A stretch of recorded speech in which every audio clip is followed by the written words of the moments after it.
Well, good afternoon, everyone.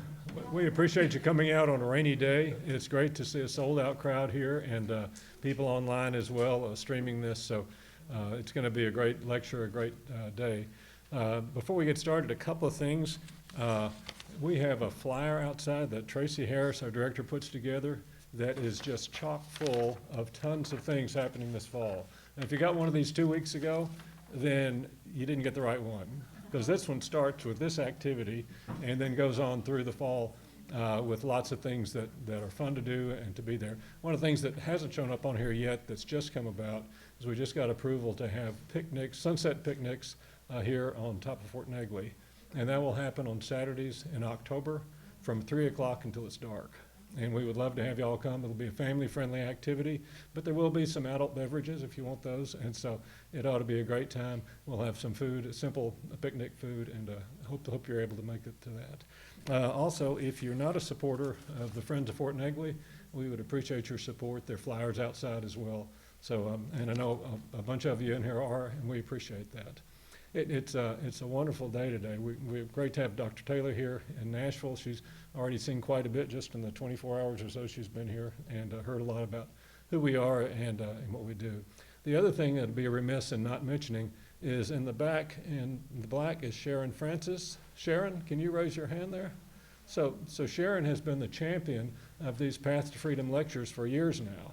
And so she researches and finds the perfect people to come and invites them and gets all the arrangements put together. So let's give Sharon a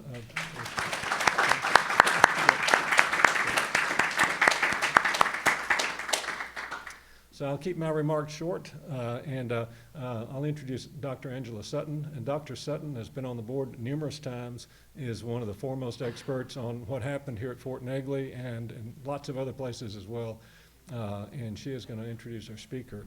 She is also the co-editor of the upcoming book on the history of Fort Negley that we are working on that will come out within the next couple of years or so. So anyway, Angela?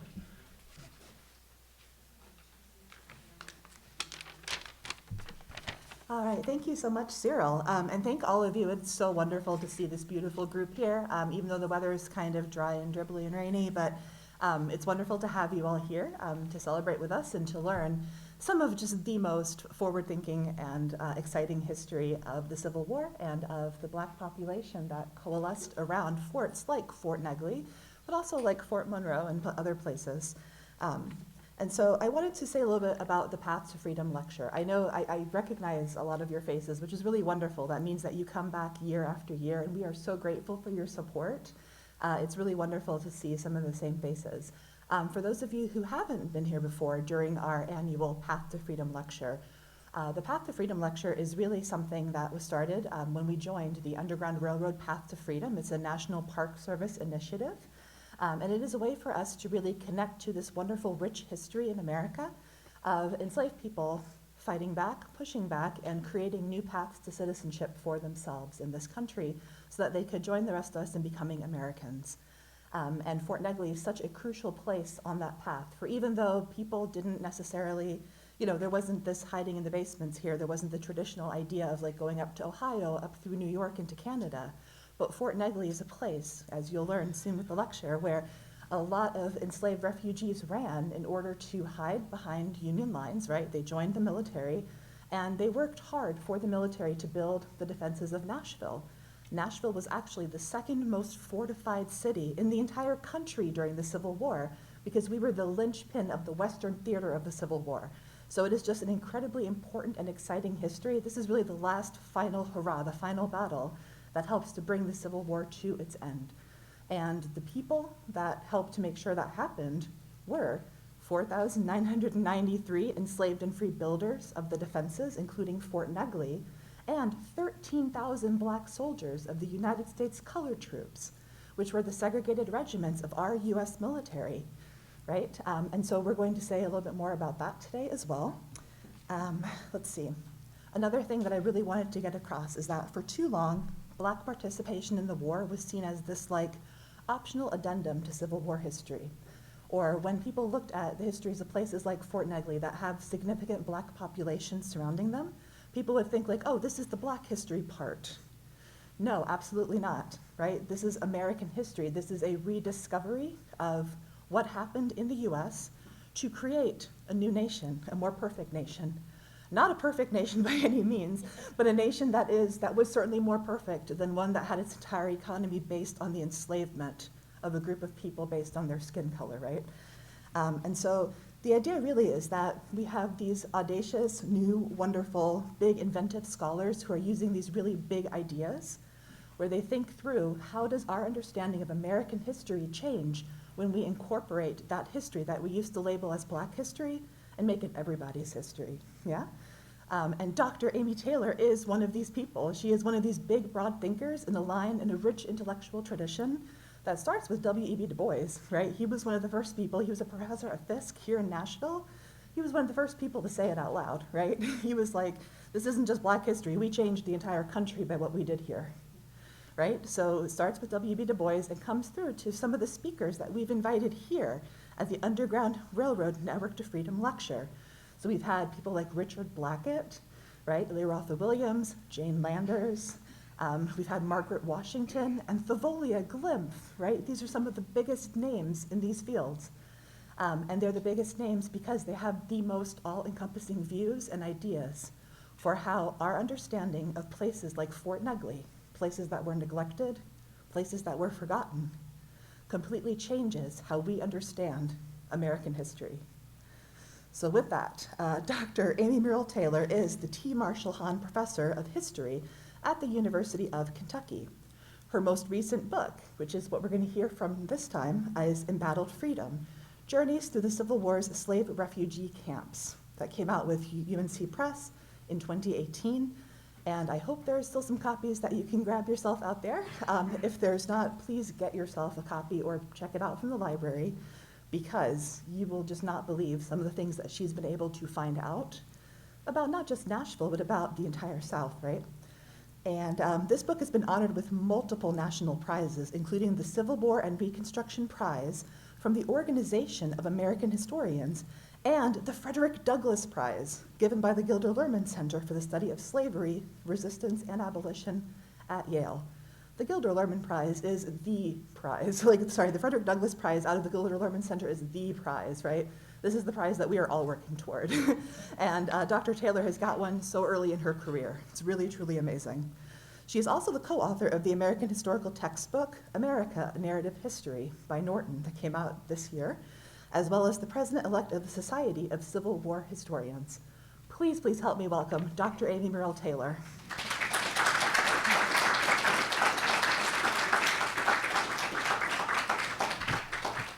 Wow, well, thank you for that incredibly warm welcome. And I've gotten such a warm welcome from everybody I've met in the last not even 24 hours, from the Friends of Fort Negley, from the staff here, Tracy Harris in particular.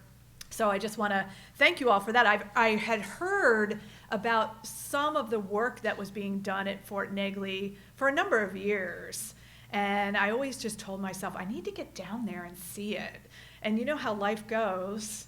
You know, I'm only 3 hours away, but somehow it took till now to finally get here, and I've just been really blown away. Angela just talked about the exciting and really path-breaking history that is being reconstructed here at Fort Negley, and I really think not just the history, but the preservation work you all are doing, and your vision for the future is truly path-breaking when it comes to African American Civil War history. So really, really delighted to be here and to learn from you all, in addition to talking today.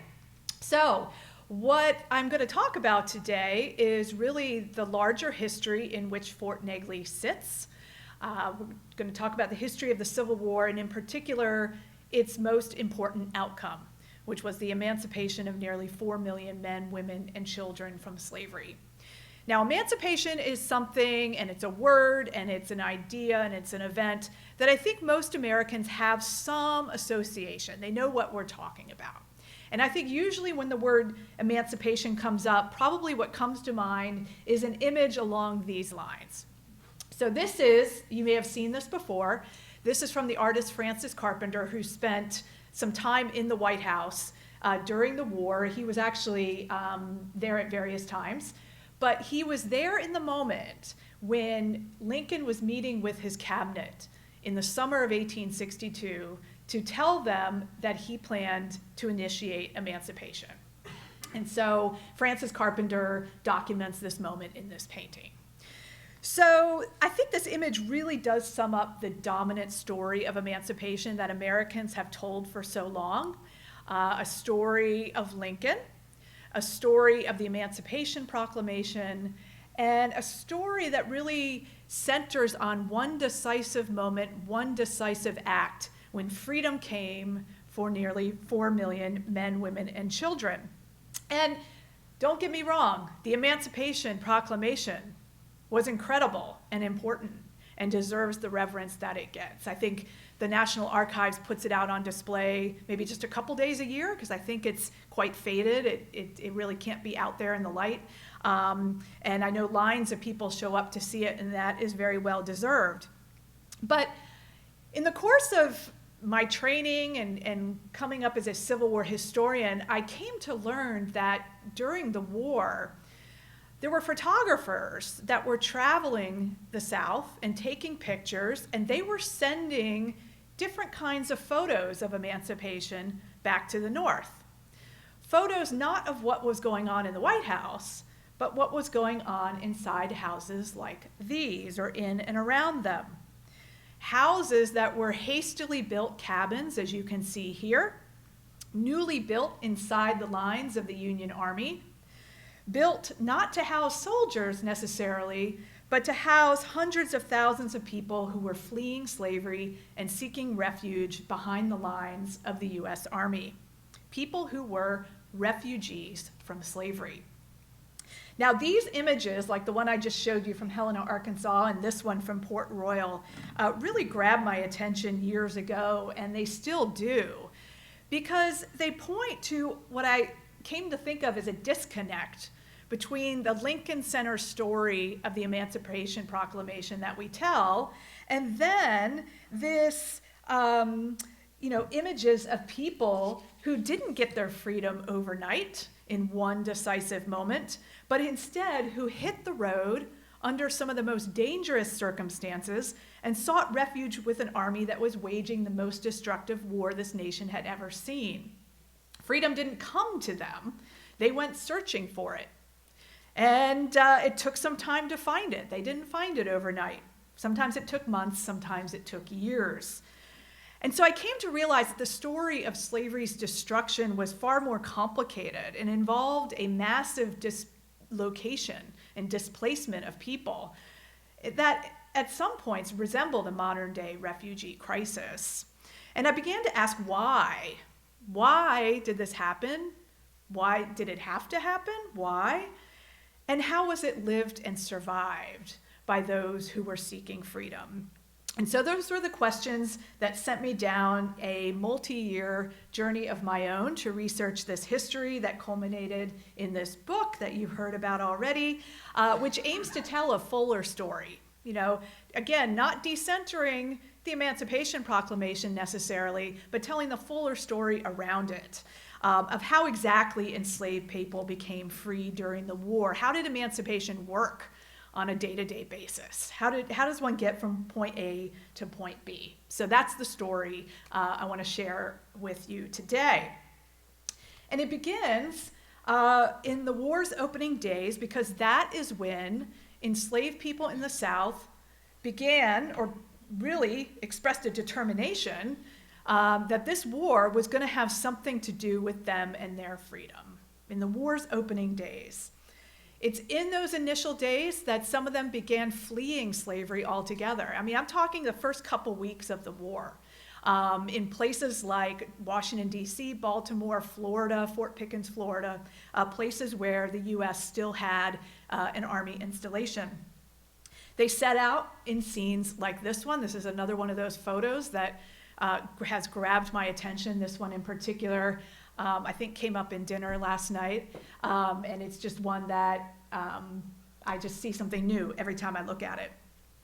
So it was a pretty remarkable thing happening in the first couple weeks of the war, because the United States had not encouraged enslaved people to flee their Confederate enslavers.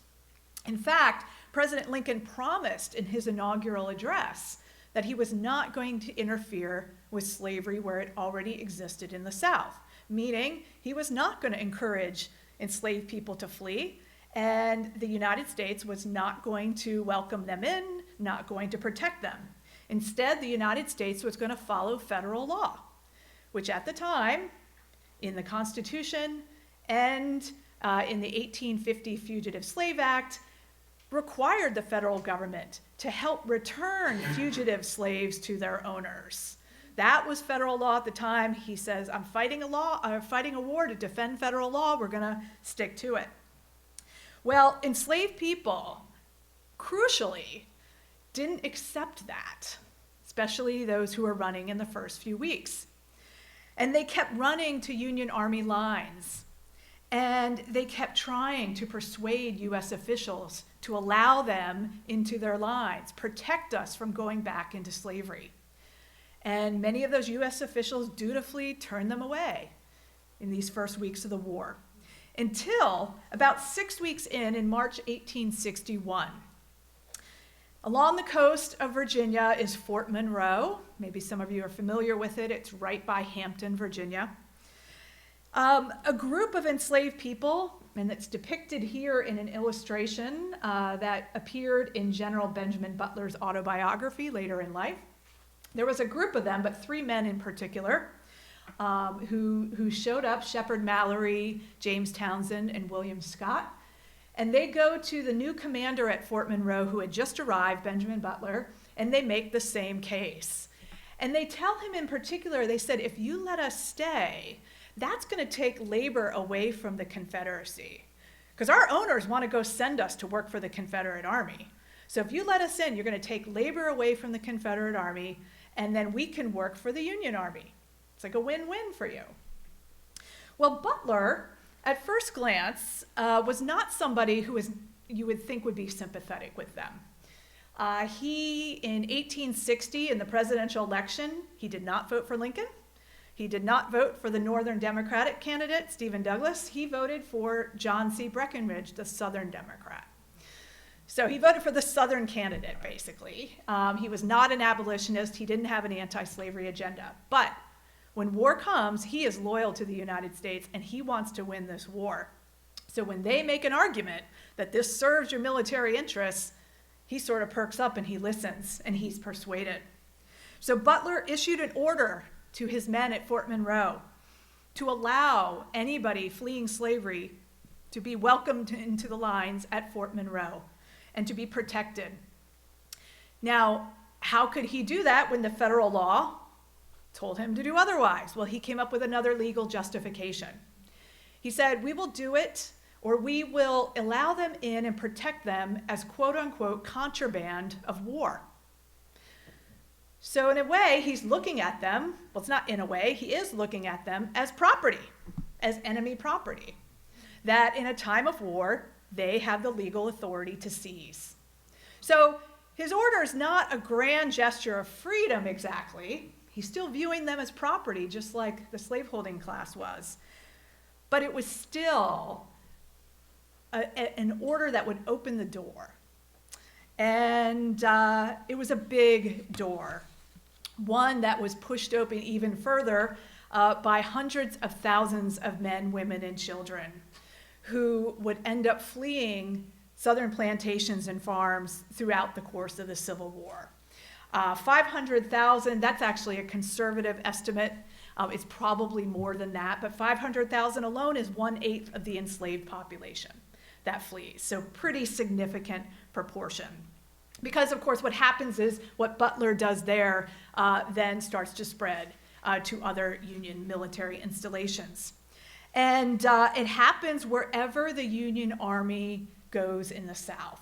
So if you're familiar with the Union's military history and you know the footprint of its occupation of the South, that's roughly where enslaved people were fleeing. This is a map that I created long ago of the camps that emerged in Union Army lines wherever people were fleeing. So it gives you an idea of where people tended to flee. Now this map, I wish I could blow it up for you, because particularly in the Mississippi Valley, there's a lot of camps there. They're kind of all smushed together there in this map. But this follows, again, that general footprint of Union occupation along the coast, along the border states, and particularly down the Mississippi Valley. You'll see quite a few there in Tennessee. I know that there's been some GIS mapping of these camps in Tennessee. There may be other camps I don't know about and missed on this one. So, but of course, Tennessee was, as you can see on the map, quite important to this whole history. So sometimes a little more specifically about where these camps tended to be or what they tended to look like. Sometimes they showed up or they emerged in Union-occupied cities like Nashville, New Orleans, Memphis, or Richmond, Virginia. They might emerge in burned out buildings, just people kind of making their way into these abandoned buildings, or on the outskirts of Richmond. This is late in the war, of course, in tent villages. Sometimes these camps emerge, though, in rural areas on a former plantation. And there was in many plantation districts, a pretty remarkable transformation of the landscape of a place that was previously devoted to slavery that now became villages that were seeking freedom. To give you a more specific idea of that, outside Norfolk, Virginia, which was near Fort Monroe, on a farm that was known as the Taylor Farm before the war, it had once enslaved 11 people. Well, a couple years into the war, 1,000 freedom-seeking people were living there in 200 newly built homes. Another example closer here in Giles County, Tennessee, about 70 miles south of here, there was a plantation that had 63 people enslaved there in 1860. Well, later into the war, there were 1,400 people there living in 240 newly built structures. So you just kind of visualize how a plantation could suddenly look entirely different from this phenomenon. That camp in Giles County became known as Tunnel Hill. So some people at the time called these contraband camps. Others called them refugee camps. Some of the abolitionist type, either political leaders or missionaries that came into the South and started working at these camps, some of them preferred the term refugee and wrote about it, saying that contraband's not really fit for a human being. But many people embraced it. So the language that we use, that's a whole interesting issue in and of itself. But what did they do? People fleeing to these camps, what did they do? Well, Fort Negley's, this site tells the story of much of what many of them did. They got to work for the Army.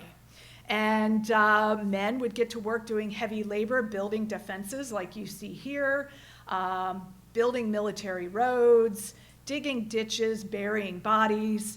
You'll also see people going to work for the Army as cooks, as laundresses, as nurses, doing all the support work that an Army needs to wage a war. Sometimes they worked as spies for the Union. And if you think about it, these are people who had a lot of information. They had information about the landscape, a local landscape they could share with incoming Union forces. They had information about people. Sometimes they had information about exactly where the Confederate forces were. So, important source of intelligence for the Union Army as well. So, those who got to work were promised wages. So, for the first time in their lives, I say promised because they weren't always paid. I'll tell maybe a story about that later.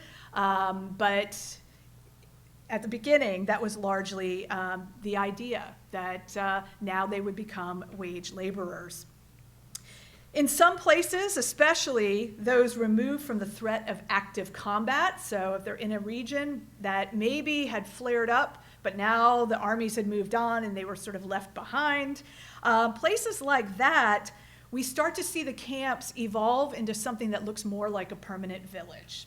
So away from the temporary encampment like you see in Richmond and into something that looks more like this in Camp Nelson, Kentucky.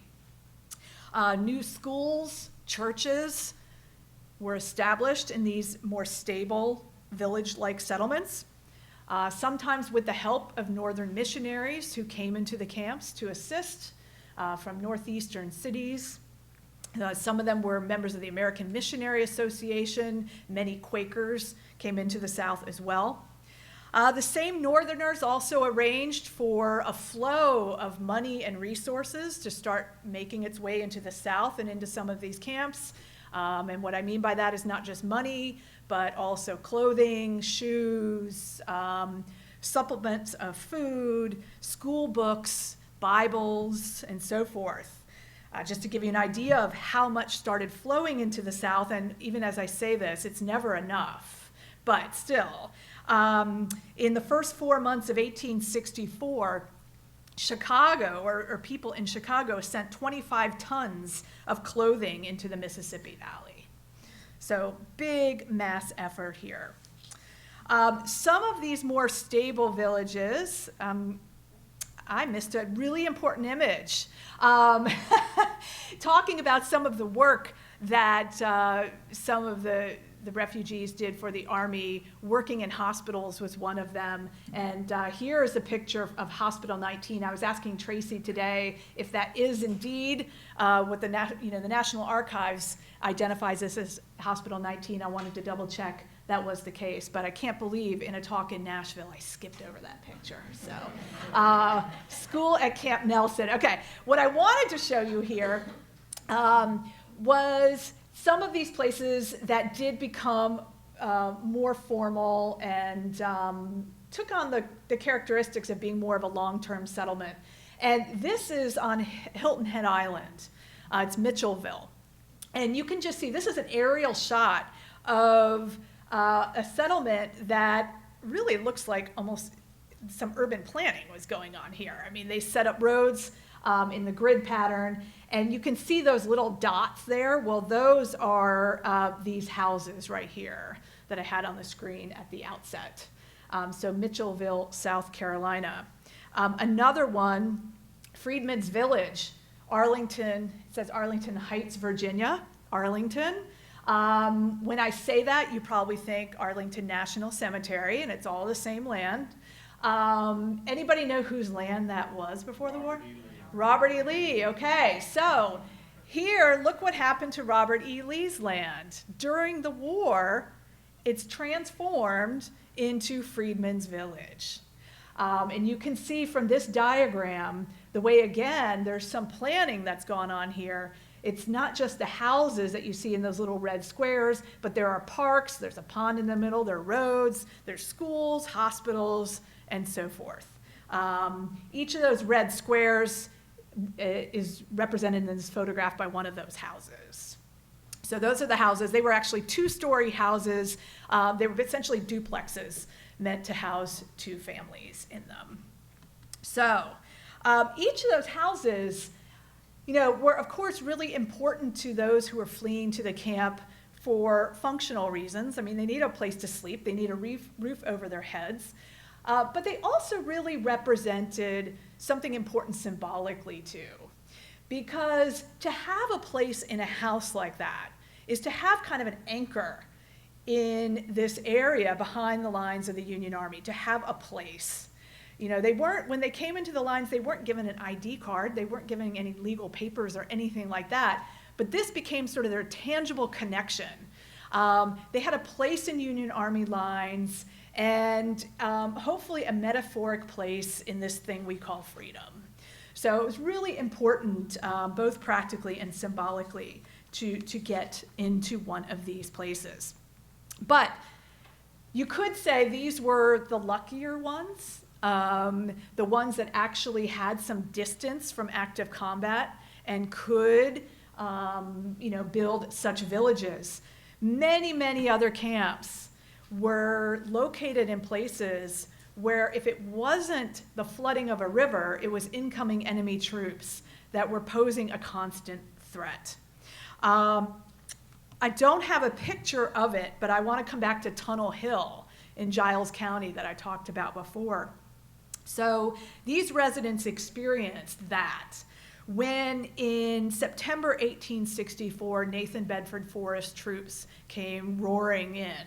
And the troops came onto that property and burned all 240 of the houses that had been built for the residents, leaving the residents with nothing, setting them adrift. And there they are in September 1864. They had their anchor, and now it's gone. They weren't alone. Guerrilla attacks on refugee settlements were pretty endemic and really peaked in 1864 as Confederates targeted the camps for many obvious reasons, but certainly they embodied the kind of social revolution that the Confederates did not want to see taking place in this country, and they were determined to prevent. A Union official in the Mississippi Valley remarked on how common this was becoming and said there is scarcely one of them, one of the camps, which has escaped guerrilla atrocities.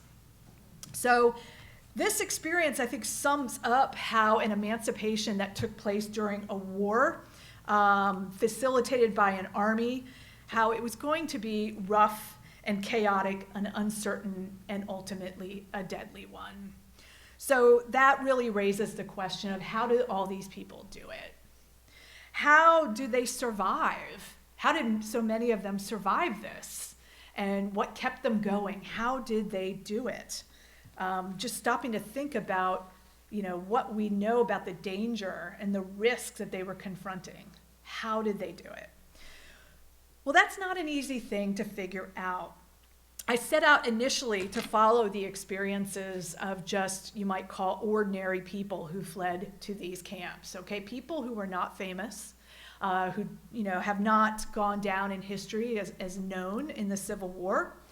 Just the average people whose perspective I knew would reveal a lot about the day-to-dayness of living this kind of life.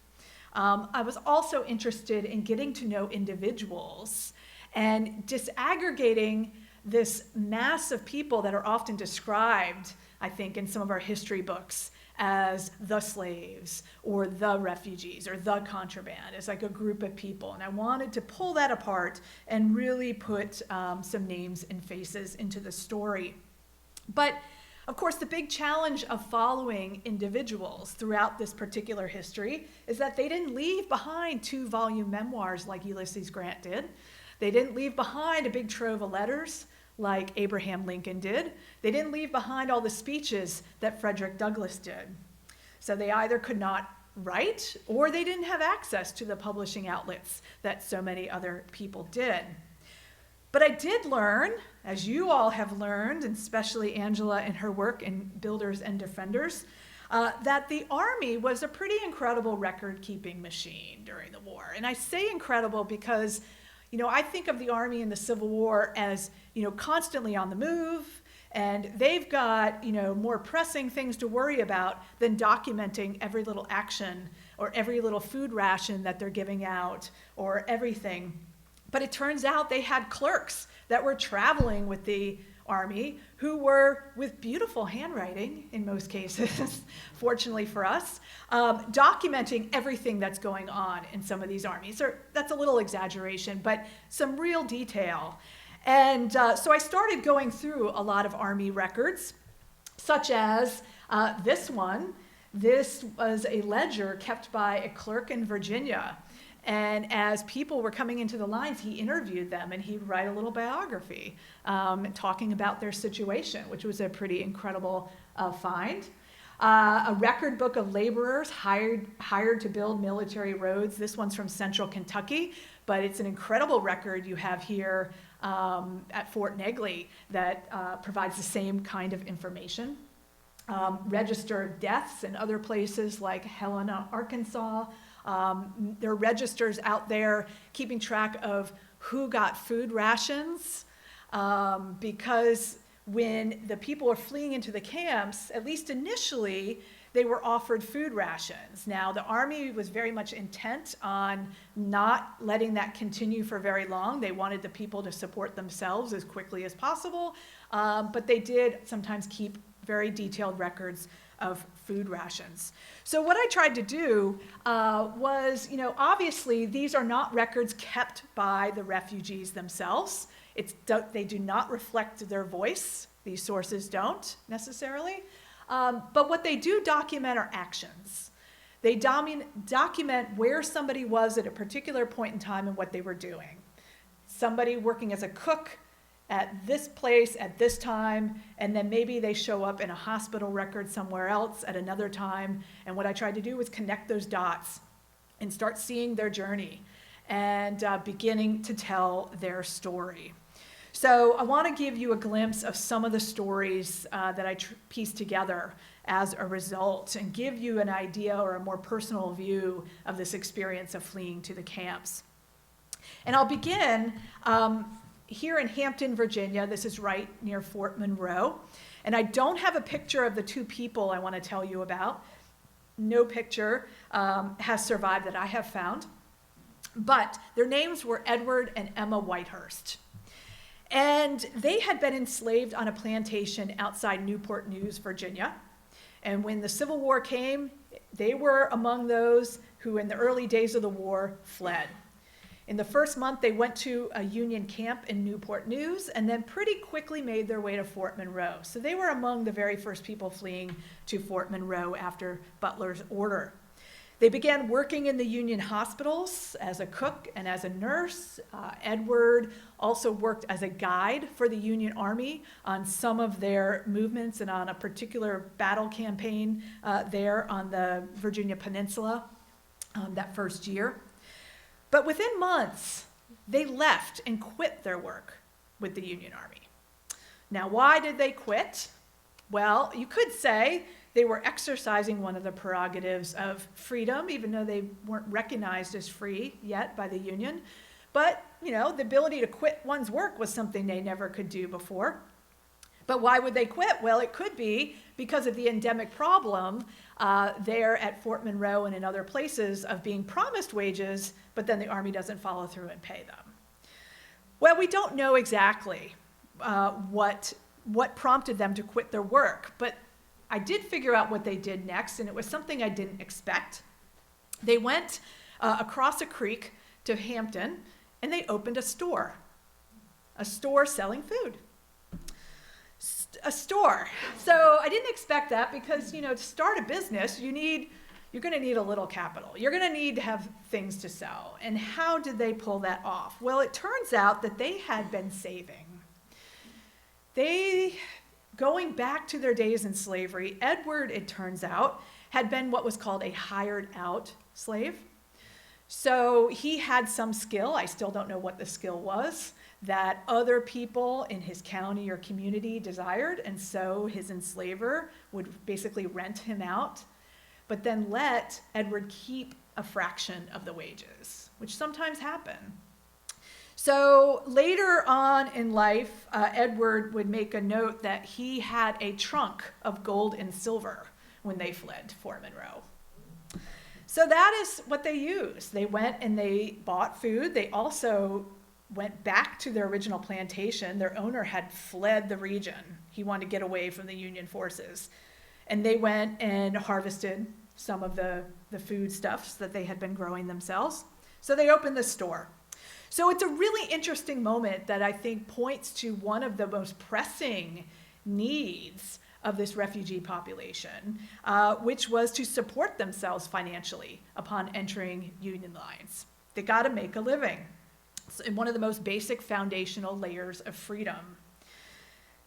Well, they continue to face setbacks, though. Once they opened the store, it wasn't happily ever after, necessarily.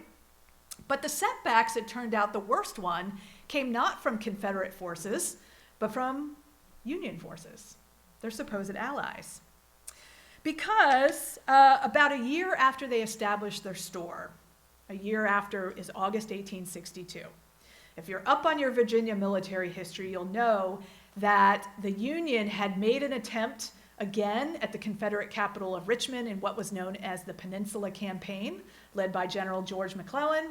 It failed, and in the aftermath, all these Union troops come back down the Virginia Peninsula, back down to Hampton and Fort Monroe, having not achieved their victory and their goal. And these soldiers, they're hungry, and a couple wagons of them show up to the Whitehurst store one day, and they go inside, and they start wheeling out barrels of flour, bushels of potatoes. They threw the pigs that were in the side yard into the wagons, and they rolled off, and they paid the Whitehurst nothing. So now that left the Whitehurst a year into their store, having to start all over again. Just like the residents of Tunnel Hill having to start all over again. It's not an uncommon phenomenon, and that is just a glimpse. I want to, in the interest of time, just tell you about two more stories here. There's more I can tell you about the Whitehurst, but I want to turn west to the Mississippi River Valley, to Helena, Arkansas, right on the Mississippi River, to the story of Eliza Bogan, who, again, I don't have a picture of her, but this is a refugee camp there in Helena, Arkansas. You can see a woman there and a child next to her. She was enslaved on a cotton plantation. She had been a field hand, and she fled in July 1863, so about a little over 6 months after the Emancipation Proclamation went into effect, and fled to Helena, where she found a camp that was in a pretty rough state at the time. And one of the things that made it particularly rough is that it was right by the Mississippi River, which meant that it was incredibly vulnerable to the flooding. And if it wasn't totally flooded out, it was very muddy. And it was also a place where diseases were running rampant. In fact, in that summer of 1863, when she flees, 1 in 4 people died that summer from the refugee population from disease.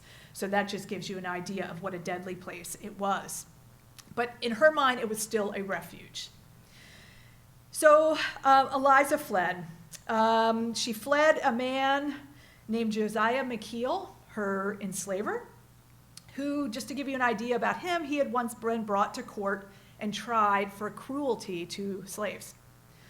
So if his peers are bringing him to court and trying him for this, that tells you something about him. So clearly we can understand some of the pressure she was under. And maybe that has something to do with why when she left Helena, she did not take her 7 children with her. It could be that Josiah McKeel would not let them, stopped her, had all the forces possible to stop that. Maybe she just couldn't pull it off. Maybe she left in a moment of real desperation. Or maybe she was trying to protect them from what she knew was coming. And that was not long after her arrival in the Helena camp, Confederates attacked the city in what was known as the Battle of Helena that summer. That's July 1863. It's part of the Vicksburg campaign, where the Union's making its way towards Vicksburg. Her sister did not flee. Her sister was back with the children. Maybe that was something on Eliza's mind as well. This is one of these moments where we just can't know the whole story there, but we know she was pretty desperate, and when she left those children behind. Well, the Battle of Helena comes, and Confederates come into Helena and destroy this refugee camp once again. There were 4,000 people there at the time, and they were forced out of Helena. Some got on U.S. ships and went to St. Louis. Others scattered into the woods, back to their original plantations. But Eliza made a different decision. She got herself on a Mississippi River steamboat and went south to Louisiana. So why was she going to Louisiana in the midst of all this? Well, that's where it turns out her husband was, her husband Silas. He had enlisted before she had run to the camp in the 46th United States Colored Troops. And she went and found his regiment and his company and found him. So Clearly, finding her husband was on her mind as she fled. And the comfort and security of that was on her mind. Well, what did she do? Well, she didn't just start traveling with his company. She kind of joined it. In fact, she would later, in a deposition, say that she was sworn in to the company. She became a laundress, was employed by his company to do laundry for all the men, which really meant more than laundry. She was probably doing some cooking, some nursing, all sorts of different things. But she was sworn into this position. She became part of their combat apparatus, and she spent the next 2 years traveling with the company from Louisiana to Tennessee to Mississippi to Texas. Along the way, she witnessed active combat. She was vulnerable to the violence of Confederate guerrillas. She nursed men in the company who were falling ill or had become wounded, witnessed the deaths of many of them, including her own husband, who was struck down by measles in 1864, which left her for the rest of the war and its aftermath simply trying to stay alive. Her story, I think, shows, while the Whitehursts talk about their story reveals so much about the economic imperatives of becoming free, she reveals that just fighting for freedom, being wrapped up in combat is sometimes necessary to achieve and find that freedom, and then simply staying alive is an important part of it as well. Well, finally, turning north to Kentucky, where I came from, is Camp Nelson, Kentucky, and the story of Gabriel Burdett. It was a year and a half after the Emancipation Proclamation, in the summer of 1864, that Gabriel Burdett began to see the door opening to freedom. Now, that's a year and a half after the Emancipation Proclamation, so I point that out just to show how the timeline is so different for different people in different places, and how this sort of one moment emancipated all just doesn't quite fit the reality. Well, his story takes us to life in a region that was exempt from the Emancipation Proclamation, much like Tennessee. Kentucky, because it was a state that never seceded. It was one of the 4 border states that was legally a slave-owning state, but never joined the Confederacy. Well, Burdett's story, though, takes us into really another element of freedom seeking. And he really talks about, or really helps us see, how the pursuit of religious freedom was another dimension of finding freedom during the war and finding liberation. And so to understand his story, we have to go back in time, before the war, really quick, to Garrett County, Kentucky, where he was enslaved for 30 years before the war. And while he was enslaved, he had become a preacher. He probably got started either on his plantation or somewhere in the neighborhood, probably in secret at first, preaching to fellow enslaved people. Well, at some point, a white-controlled Baptist church in town was aware that he was preaching, and so they actually invited him into the church to preach to black parishioners. Now, this is one of these white-controlled churches where slave owners were bringing their enslaved population. They wanted them to go to church, and they wanted them to hear particular messages, particular pro-slavery Christian messages. They wanted them to hear their belief that it was God's will that they be enslaved. So even though it sounds like it might be kind of a risk for them to bring the people into the church, they were hoping that they would get a certain message. And they hoped that Gabriel Burdett, this particular church, hoped that Gabriel Burdett would convey that message. Well, that's a pretty confining sort of space for a black preacher to be in. And we don't know exactly what he preached when he met with the black congregants, because he met with them separately. But in 1862, the following statement shows up in the church's daybook. It says, "We are informed that Brother Gabriel used publicly very objectionable language casting reflections and slurs upon the church, and evincing a disposition to claim higher privileges than can be granted or tolerated. So the church is mad at him. He was subsequently punished. He was asked to apologize, which he did, and he remained there for another year. Well, he then shows up down the road at the Union installation at Camp Nelson a year later. Although he didn't show up because he fled the plantation at all. In fact, at this point in this Union state, Camp Nelson was not welcoming fugitive slaves, okay? Even though it's happening at Fort Monroe, it's happening at Helena, in the exempt Union state of Kentucky, it was not happening. The U.S. was still not accepting them into the lines. But he shows up. He shows up because he was impressed to work for the Union Army, much like some of the, or maybe most of the, I'm not sure, of the Fort Negley laborers were. Impressed into service, forced to work. And because he was still claimed as a slave, the wages he earned would be sent to his owner. So he was forced to work for the Union Army without pay. His owner would get his pay. So that seems like a pretty unfree situation in which he finds himself in a Union camp during the war. But Gabriel Burdett found that this Union camp still, though, turned out to be a pretty free space when it came to religious expression. That even though he was not getting the wages, nobody cared what he was preaching. The Union Army was not heavily supervising that. And so what does he do? He starts holding religious services for the other black laborers. And over the next 2 years of the war, he established a church and worked to establish a school there at Camp Nelson.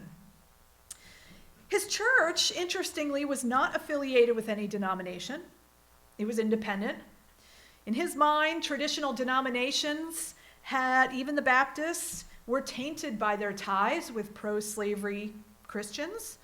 As he put it after the war, the colored people in the state were once all members of the white slaveholding churches. I have never been able to see how we could be independent without coming out entirely from all of the old slaveholding churches and form an independent church entirely apart from all of them. So he created the church, the school, and later he was instrumental with the Union Army of creating what would become this camp here, the Home for Colored Refugees at Camp Nelson. Eventually, in late 1864, the U.S. did open its lines at Camp Nelson for fugitive slaves, including women and children. This village, as you can see in the picture here, it's a village of about 100 cottages lined up in rows. Each one was 16 by 16 feet in dimension and were intended to house 12 people each. So lest you think these look like cute little houses, I mean, you're cramming 12 people into a 16 by 16 foot space. More churches emerged, more schools where they could worship freely. So Burdett's entire vision here of his future and the future of black people in Kentucky became tied to this place and to this land. He would call it the first free spot of ground in Kentucky. So he grew very attached to the land, very attached to the place, but that's where his story and the story of so many other refugees takes a turn at war's end. And I'll just kind of quickly wrap up by, I'm gonna put, I think, a Mitchellville picture back up here, different views of the Mitchellville camp on Hilton Head Island. What happens at war end? Because if you think about it and you look at that, you think back to the map I showed of all these different places where these encampments are. Many of them are temporary, as I discussed, but some of them are starting to take root and begin to look like more of a village. And it really kind of begins to anticipate or imagine a remapped South, where this population is not scattered on plantations, but has begun to come together in communities in particular places. So a whole new remapped South really is promised by this history. Well, does that actually happen? Well, it's complicated. 1865 and 66 become a period of great struggle over the land, over what's going to happen to the land. These places stay devoted to these new villages and towns, or would the land need to be given back to their antebellum owners, many of which were former Confederates? Because all the land on which these settlements existed is land that the Union Army occupied during the war. There was a total of about 800,000 acres the Union Army occupied at war's end. And so the big question is, should this war stay in the United States' hands and maybe be turned around and rented or sold to this population and others, or should it be given back to the antebellum owners? Well, short story here is, though things look promising at first for the populations in a place like Mitchellville, with the assassination of Abraham Lincoln and the ascension of Andrew Johnson as president, the United States' approach to the land changed. And the short answer to the question is the land was largely given back to former Confederates, which meant that many, many, many of these refugee camps ended up being forcibly emptied by the U.S. Army, by the new Freedmen's Bureau that emerged at the war's end. The residents of the camps didn't go quietly. They hired lawyers, they held public meetings, they appealed to members of Congress. On Edisto Island, South Carolina, not far from Mitchellville, they gathered, had a public meeting, and they wrote President Johnson a letter urging him not to return the land. They didn't want the land given to them. That's an important part of the story. They just wanted the chance to rent it or to buy it. And in their letter, they condemned the white landowners as land monopolists. They explained that land monopoly is injurious to the advancement of the course of freedom. You know, there's no real freedom without, in this case, land. We are ready to pay for the land. Are not our rights as a free people and good citizens of these United States to be considered before the rights of those who were found in rebellion against this good and just government? Why are you favoring the rebels over those who were loyal to you? Well, they lost. The lands were given back. And in some places, like Camp Nelson, where Gabriel Burdett was, the residents did find a way to hold on to some of the land. In that case, some white missionaries purchased some of the land. They didn't really make it clear at the point of purchase what they were intending to do, but then they turned around and subdivided it and sold it to some of the black veterans. That was true in some other places as well. I think that's a really important part of this history that we're still uncovering and trying to figure out how some of these post-war black neighborhoods were able to do it. It was a pretty phenomenal thing to be able to find land and purchase it and be able to establish these neighborhoods like the Bass Street neighborhood, which has been so interesting for me to learn about. But the loss of the spaces, of course, has in the long run made it a challenge to remember this history. We can't see them. So many, few structures remain. I think the archaeological work being done here is really important to really try to figure out where this history was and allow us to see what the history did not really allow us to see, and to reverse this historical erasure. So I commend all of you involved in different ways to make this history visible again. This is the history of American freedom. It's the history of how freedom in this country is not something that's just been given. It's something that people all across our country have had to fight for in so many different ways. This is an important part of the freedom story. So I'll leave it there, and happy to answer questions and talk to you some more. Yeah.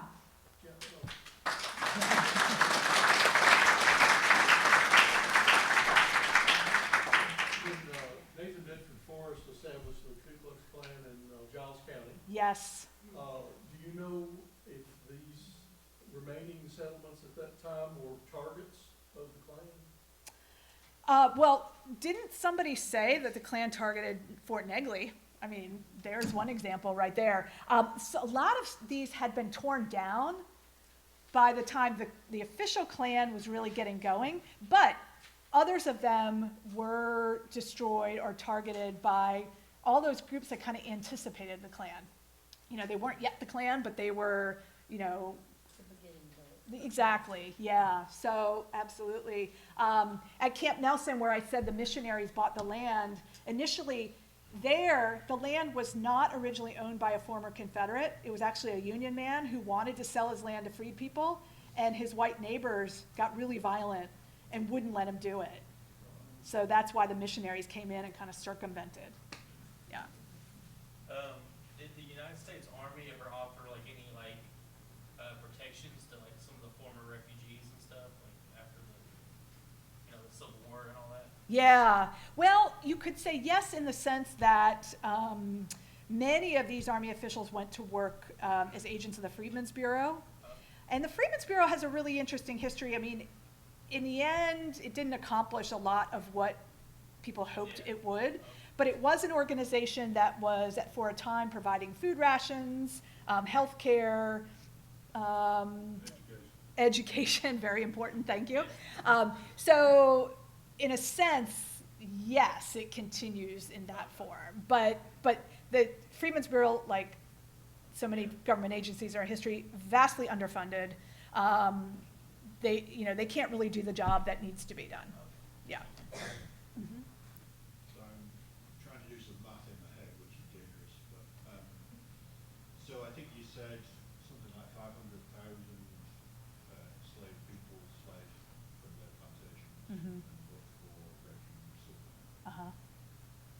What fraction of them do you think ended up in the camps that you've described?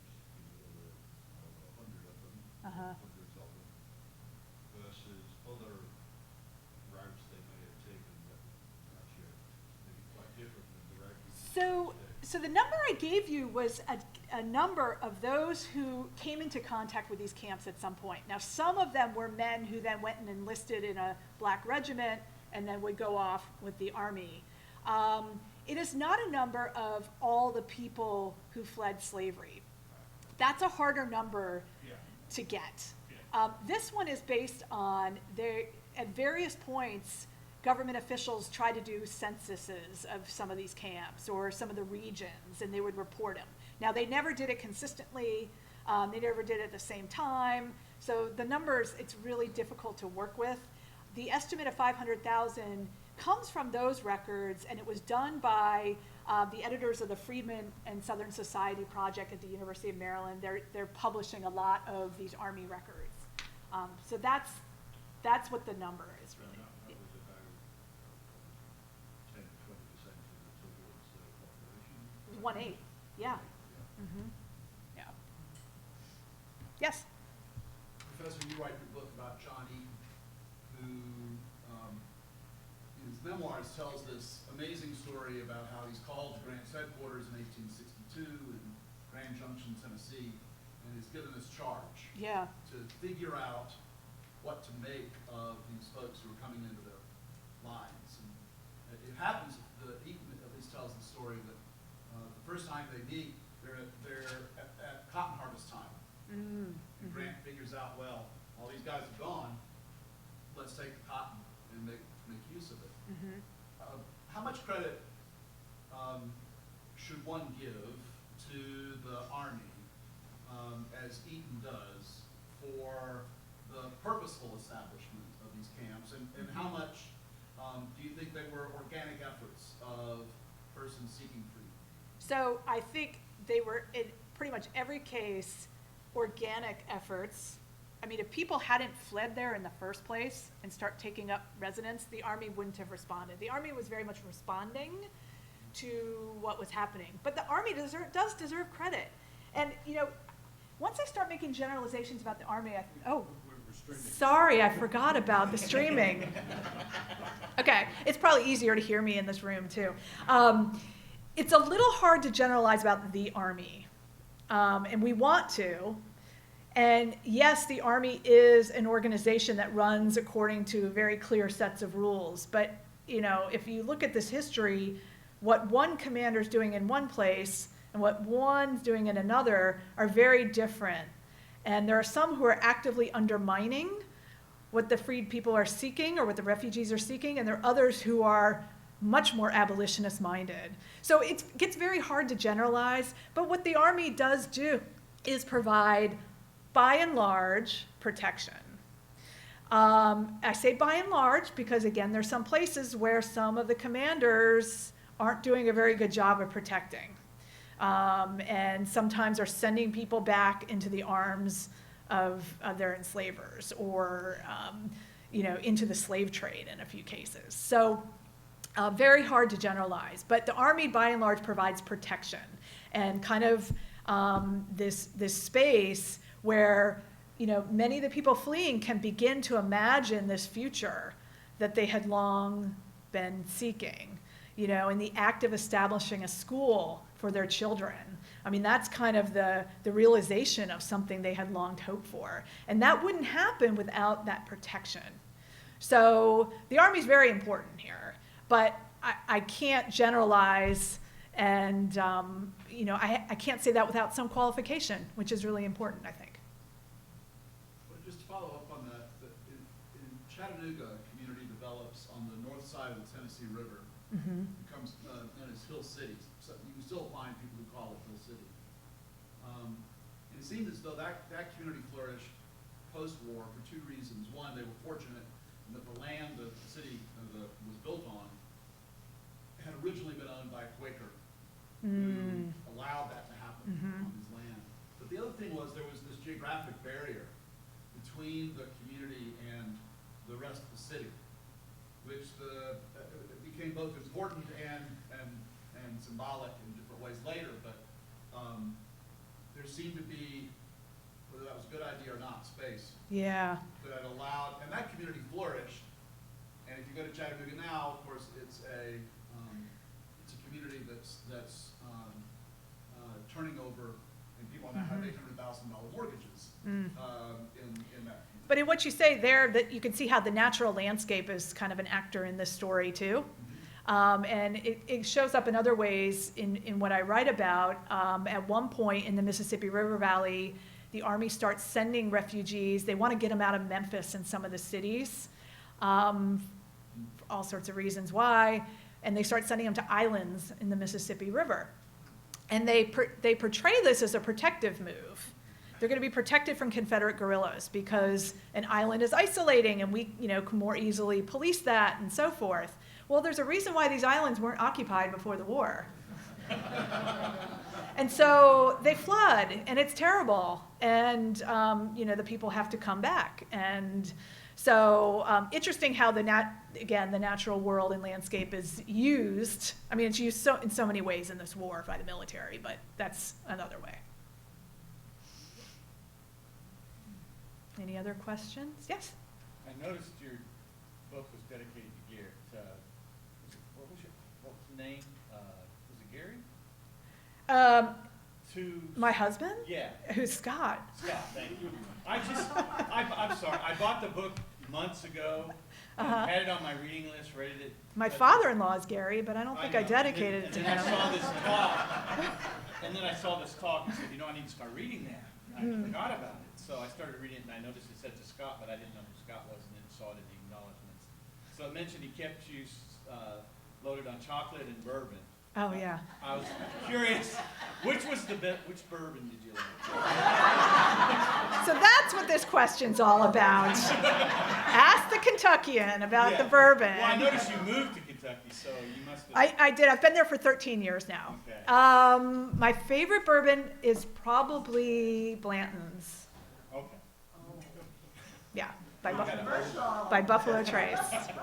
Yes. So, do you know what the refugees at the time did for recreational stuff besides when they weren't building forts and stuff? That's a great important question. Yeah, I mean there's snippets that come out. The Army didn't tend to in its records. So here we encounter an archival record issue. That kind of stuff is not something the Army cared about unless it disrupts things. right? So it doesn't really show up very well. So you only get little glimmers sometimes. But music and dance and singing, very much alive in the camps. You sometimes hear missionaries commenting on it. That's how you sort of know. But yeah, I mean, toys are there. Kids are playing. Even some of the photographs, I think there's one I can think of that I didn't show you today of kids playing outside in various ways. So, of course, it's part of the human existence, right? It is easy for us to focus just on certain aspects that tell us how they got to freedom, but how they lived and survived, that's a pretty important part too. Thank you. All right. Well, thank you all so much.